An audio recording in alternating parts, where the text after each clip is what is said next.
میرے بیٹے جس دن تو پیدا ہوا ہم نے اپنے لیے جینا چھوڑ دیا. ہوئے ہوئے ہوئے ہوئے ہم تیرے لیے جیے. تیری ماں تجھے دودھ پلاتی تھی, میں تیرے لیے روٹی کے نوالے لاتا تھا. میری ساری کمائی پہلی اور آخری سب تیرے اوپر لگتی تھی. تجھے خوش دیکھتے تھے تو خوش ہوتے تھے, تجھے روتا دیکھتے تھے تو ہم روتے تھے. وَإِذَا ذَاقَتْكَ بِالسُّقْمِ لَيْلَةً لَمْ أَدْلِ سُقْمَكَ إِلَّا سَاهِرًا أَتَمَلْمَلُ. جب تو کبھی بیمار ہو جاتا تھا تو تیرے سرانے بیٹھ کر ہم ساری رات روتے تھے اور دعائیں کرتے تھے, یا اللہ ہمارے بچے کو بچا لے, ہمارے بچے کو صحت دے دے. اس تڑپ میں ساری ساری رات میں جاگتا تھا. تیرے لیے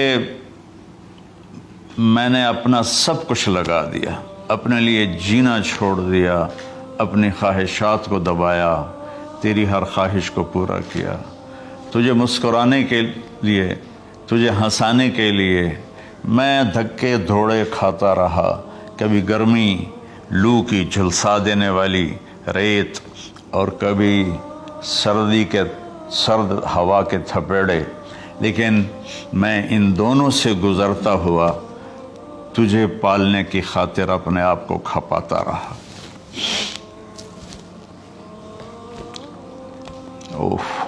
فلما بلغت السن والغایۃ التی الیہ مدی ما فیک کنت اؤمل.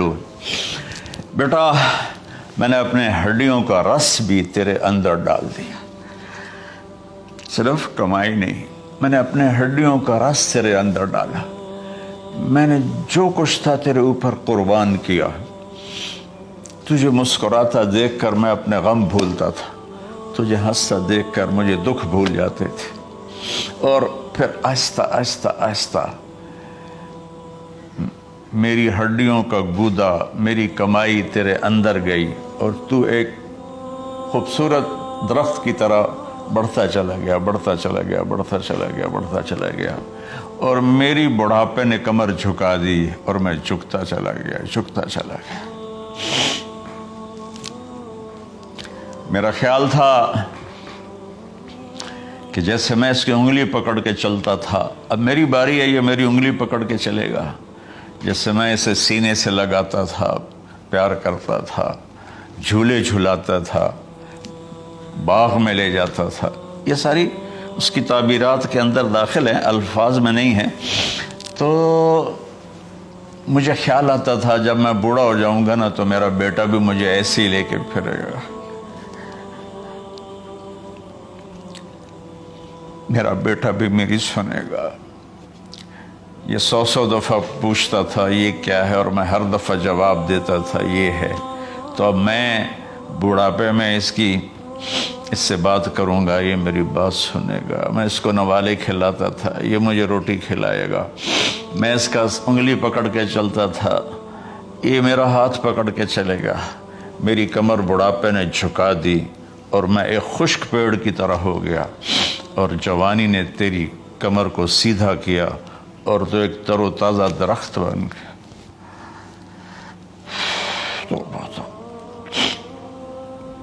تو مجھے خیال آیا کہ میں نے 20 سال اس بچے کو پالا ہے, ابھی اپنی ماں اور باپ کو دیکھے گا, لیکن ایک دم اچانک کیا ہوا.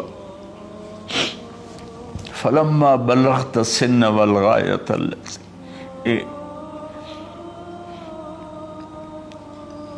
الیہا مدی ما فیک کنت اؤمل. جب تو اس عمر کو پہنچا جس میں ہماری امیدیں تیرے ساتھ لگ گئیں, ہمیں بڑھاپے نے بے آسرا کر دیا اور تیری جوانی نے تجھے ہمت دے دی, تو ہمارا خیال آیا کہ اب یہ ہمارے ساتھ وہی کرے گا جو ہم نے اس کے ساتھ کیا. لیکن کیا ہوا, جعلت جزائی غلظة وفظاظة كأنك أنت المنعم المتفضل. تو اتنا بدتمیز ہوا, تیری زبان چھری بن گئی, تیرا رویہ زہر بن گیا, اور میری ساری زندگی کی محنت کا بدلہ تو نے مجھے نافرمانی سے دیا، بد اخلاقی سے دیا، بدتمیزی سے دیا، میں حیرت بھری نظروں سے تجھے دیکھتا رہا اور میں اپنی پچھلی 20 سالہ زندگی کو جھٹلاتا رہا کہ میرا خیال میں اس کا نوکر ہوں اور یہ میرا مالک، میں اس کا باپ نہیں، میں اس کا نوکر ہوں، کیونکہ ماں باپ کے ساتھ ایسا کوئی نہیں کرتا ہے، یہ میرا مالک ہے اور میں اس کا نوکر ہوں، اس لیے مجھے ڈانٹ رہا ہے۔ کتنے بچوں کو میں نے یہ کہتے سنا اپنے باپ کو، تو میرے واسطے آج تک کیتا کی، تو میرے واسطے آج تک بنایا کی، اور جو باپ بے بسی کی تصویر بنا ہوتا تھا وہ شکلیں بھی میرے سامنے ہیں۔ تو کمال کے اشعار، میں سوچ رہا ہوں جو میرا یہ حال ہے 1400 سال بعد کہ میرے آنسو نہیں رک رہے، تو اللہ کے نبی تو زارو قطار روئے تھے، داڑھی آنسوں سے تر ہو گئی تھی۔ کہا بیٹا جب تو نے میری ساری زندگی کی محنتوں کا بدلہ بدتمیزی سے دیا، گالی گلوچ سے دیا، دھکے دے کر باپ کو گھر سے نکال دیتے ہیں، تو بیٹا میں یہ سمجھا کہ تو نے ایک خواب دیکھا تھا، تو نے ایک خواب دیکھا تھا کہ تو باپ ہے اور یہ بیٹا ہے۔ اصل حقیقت یہ ہے کہ یہ مالک ہے اور میں نوکر ہوں۔ پھر آگے کہتا فَلَيْتَكَ إِن لَمْ تَرَ حَقَّ أُبُوَّتِي فَعَلْتَ كَمَا الْجَارُ الْمُجَاوِرُ يَفْعَلُ۔ اچھا چلو بیٹا تو نے مجھے باپ تو نہ سمجھا، چلو ایک پڑوسی سمجھ لو۔ عرب میں پڑوسی کا بہت خیال کیا جاتا تھا، اور یہ عرب کی شان تھی کہ اپنے پڑوسی کو وہ عزت دیتے تھے جو اپنے گھر میں ایک دوسرے کو عزت دیتے تھے۔ تو اس نے پھر اس کی طرف اشارہ کیا کہ اگر میں تیرا باپ نہیں ہوں، تیرے رویوں کو دیکھ کر تو یہی لگتا ہے کہ میں تیرا نوکر ہوں، تو میرا مالک ہے، تو چلو اتنا تو کر دے جتنا ایک پڑوسی کے ساتھ کرتا ہے۔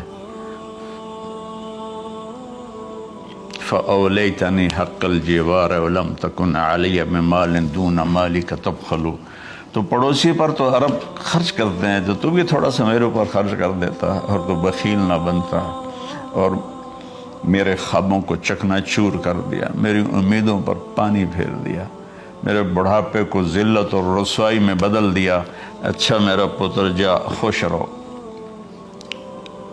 ماں باپ کہاں بد دعائیں کرتے ہیں؟ تو میرے نبی کی آنکھوں سے آنسو، یہ ساری داڑھی تر ہو گئی، تو آپ نے اس کے بچے کو گریبان سے پکڑا اور جھٹکا دے کر دھکا دے کر دفع ہو جا، انت و مالک لابیک، تو اور تیرا سب کچھ تیرے باپ کا ہے۔ حضرت علی رضی اللہ تعالیٰ عنہ سے کسی نے پوچھا کہ آپ کے بیٹے حسن کیسے بیٹے ہیں؟ کہا حسن میرا وہ بیٹا ہے کہ جب میں چلتا ہوں تو میرے آگے نہیں چلتا، میرے پیچھے چلتا ہے۔ جب کہیں بیٹھنے کا موقع آتا ہے تو یہ پہلے نہیں بیٹھتا، پہلے مجھے بٹھاتا ہے پھر خود بیٹھتا ہے۔ جب کھانے پر بیٹھتے ہیں تو یہ روٹی کی طرف ہاتھ نہیں بڑھاتا جب تک میں نہ بڑھاؤں، یہ سالن کی طرف ہاتھ نہیں بڑھاتا جب تک میں نہ بڑھاؤں۔ میں کمرے میں ہوں تو یہ چھت پہ نہیں چڑھتا کہ میرے باپ کی بے ادبی ہو جائے گی۔ میں حالانکہ چھت پہ چڑھنا ضرورت کے لیے ہوتا ہے، لیکن قربان جائیں اہل بیت کے ایسے ہی اخلاق ہوتے ہیں، آل رسول ایسے ہی ہوتے ہیں۔ میرے عزیزوں نوجوانوں سے کہہ رہا ہوں جن کے والدین زندہ ہیں، ہم تو محروم ہو گئے، وہ قبروں میں چلے گئے، لیکن میں اتنا مصروف رہتا ہوں۔ اب یہ کرونا کی وجہ سے گھر میں بیٹھے ہوئے ہیں، یعنی میری زندگی ایسے پہیے کی طرح گھومی ہے، اور پھر دل کی تکلیف، پھر اس کے ساتھ سر کا درد شدید۔ اس کے باوجود میں روزانہ 10 نفل اپنے باپ کے لیے پڑھتا ہوں، 10 نفل اپنی ماں کے لیے پڑھتا ہوں، اور 4 نفل اپنی خالہ کے لیے پڑھتا ہوں کہ ساری زندگی سجدوں میں سر رکھ کے اس کا ثواب ماں باپ کو پہنچاؤں، تو ماں باپ کا حق ادا نہیں ہو سکتا۔